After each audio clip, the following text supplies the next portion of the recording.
Welcome back to a slice of news where I cut you off a slice of news. They want $1 billion for the Trump ballroom. $1 billion in taxpayer funds for a ballroom they swear was at most going to cost $400 million. And of course, privately funded by donations. So no taxpayer funds necessary. This ballroom is so clearly the grift that just keeps on growing. Given his long and storied career built on deception and lies, I don't think a lot of people truly believe that there was any possible chance that back when it was first announced that they wanted to build this $200 million ballroom entirely funded by private donations, that it was ever going to be a $200 million ballroom entirely funded by private donations. It was pretty clear that this ballroom was going to become what the border wall with Mexico was for Trump's first administration. A huge project with constantly ballooning costs that he swears someone else was going to pay for, but in the end it was absolutely going to be the American people that footed the bill for it. When the cost initially jumped from 200 to 400 million, a lot of people weren't all that shocked. It seemed hard to fathom how the price literally doubled, but this massive increase in cost is exactly how he runs everything. Everything seems to cost one amount, but then actually it turns out it costs twice as much, 4 times as much. It really makes you wonder how much of this increased budget is going into actual construction and how much of it is actually going into his pocket. Because everything this man does while he's president is entirely for personal enrichment for both himself and his family. People who do construction for a living, experienced people who understand about labor and material costs and all that, have looked at the scale of the project and what would be involved and can't fathom how it could realistically cost more than $150 or $200 million at the most. So where that extra $200 million was set to go is anyone's guess, although I think some, including myself, have some pretty good guesses. But $1 billion for this ballroom is absolute lunacy. It is absolute, obvious textbook fraud. Because there is no possible way that they need that much money at all, especially $1 billion of taxpayer money, money that you and I all paid into the government. They can take it and use it for this vanity project in a time where people can't afford food, can't afford health care, and gas is $4 a gallon and probably going to get higher. This man is broadcasting his plan to steal the American people's money right in front of their face and expects them to be fine with it because he says it's a national security thing. Though maybe a lot of it do see it, since a recent Washington Post poll saw that 56% of the people they polled said they do not approve of this ballroom. And those who said they did approve couldn't even get above 30%. A majority of Americans don't seem to want this thing, yet the administration is saying they're going to have to pay for it anyway. If this truly is going to be a taxpayer-funded project, that American people who are paying for it should at least feel like they're getting a good return on their investment. And many are saying they do not think this is a good use of their money. Because of course it's not. People want their tax money to go to public services, things that are useful, functional, things that will help them in return, because that's part of why they're paying taxes in the first place. A giant, gaudy, overly expensive ballroom doesn't serve the American people at all. If that ugly ballroom ever did get constructed, it would only serve as a reminder every time someone looked at the White House of what government waste truly looks like. And what happens when a corrupt, self-serving administration does when it believes it has complete control and absolutely no accountability. The president wants that ballroom to be a monument to himself. In reality, it would become a monument to the massive amount of theft he perpetrated upon the American people. And while there's probably no good time to be building a big, expensive ballroom, right now is absolutely not that time. As I've already mentioned, costs for the American people have risen exponentially. Food costs are up. Healthcare costs are up. Price of gas is astronomical, all thanks to the president's ill-advised conflict overseas in Iran. Building ballrooms should not even be on the list of the administration's priorities right now. But if you ask them, it would be somewhere towards the top. I'd say the American people should expect more from their president and their elected officials. But the reality is that with this administration, expecting anything but naked corruption and waste is expecting too much. This president and this administration have always been liars and cheats, and this ballroom would just serve as a physical reminder of that every time someone even saw a picture of the White House.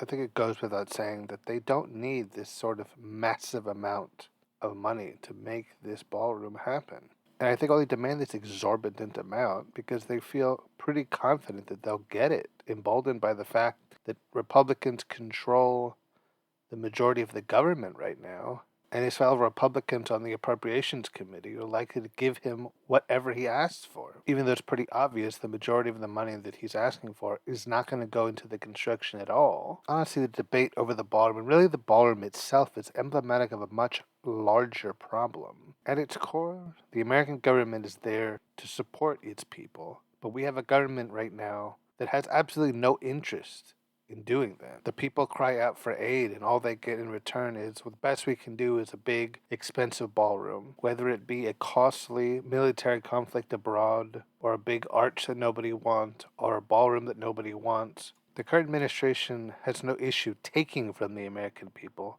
but it seems to have no desire to ever give them anything when it comes to what they're actually asking for. Groceries don't have to be as expensive as they are. Healthcare doesn't have to be as expensive as it is. Gas absolutely doesn't have to be as expensive as it is. Those are the priorities that the American people actually want the government to tackle. And those are none of the ones that the government seems to want to tackle or have any interest in pretending that they do. I find it funny, well, not actually funny because there's nothing funny about it, that for so long conservatives and conservative voters complained that the Democrats never addressed kitchen table issues. They only cared about culture stuff and ignored what the average American, the real American, cared about and addressing their needs. Those so-called kitchen table issues. Well, you can't get much more kitchen table than food, healthcare, and gas. In the case of groceries, that's literally the stuff you put on your kitchen table. But here we have a Republican-controlled government that isn't addressing any of them. And instead of wasting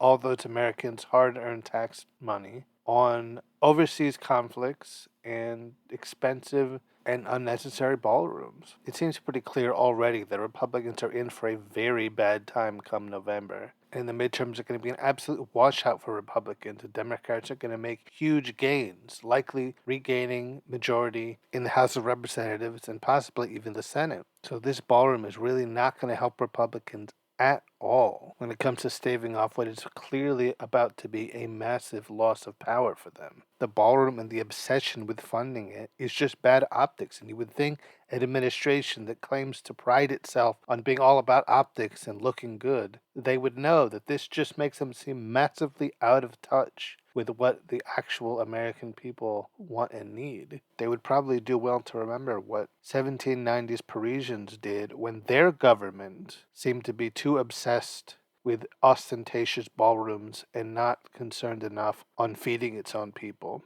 And while publicly beheading politicians and aristocrats in the public square is sadly no longer an option, they should fear a metaphorical beheading when they so callously and repeatedly ignore the plights of their own populace. And come the midterms, that may be exactly what they're in for. When you really get down to it, the controversy over the ballroom isn't really about, or at least not entirely about, a ballroom at all. It's about a government plainly saying, our needs are more valuable than the American people's needs, but we're glad to take their money and use it to fund the things we want, and one that is perfectly willing to take and take more and more without any sign of stopping or any sort of limit. They don't seem to fear any consequence because time and time again they've been shown that there aren't any. With control of the government, they do as they please, and the minority party can only do so much, and it's not all that much at all. In a lot of ways, Republicans, and this administration in particular, are their own worst enemies. They show over and over their seeming contempt for the regular American, rather than caring about the well-being of the populace and helping them when they are in need. All they care about is enriching themselves and helping corporate interests. And for obvious reasons, people are really souring on that messaging, as they should. And when you're looking at the massive electoral losses that Republicans are, the last thing they can afford is to give people more reason to vote against them. The reality is this ballroom project should never have gotten off the ground and certainly should not have preemptively demolished the entire east wing of the White House to make it happen. But I think one of the most frustrating parts about the entire ballroom situation question is that you can never undemolish the East Wing. We have lost a part of American history in service to a tyrant's vanity. And even when the next president rebuilds it, that scar will always remain, and its absence will always remind us of the man who destroyed it in some small way that's going to give him exactly what he wants, which is to be remembered, even if it won't be in the way he likes. But I guess just like the East Wing will one day be rebuilt, the country will be rebuilt without him, and that will be something to celebrate. Maybe even a ballroom, but just not in one that costs quite that much. Alright guys, that'll be it for this episode of A Slice of News. I've been your host, Mr. Slice, and until next time, when I cut you off, another slice of news. And don't forget to rate and review the show on Spotify, Apple Podcasts, or wherever you find it.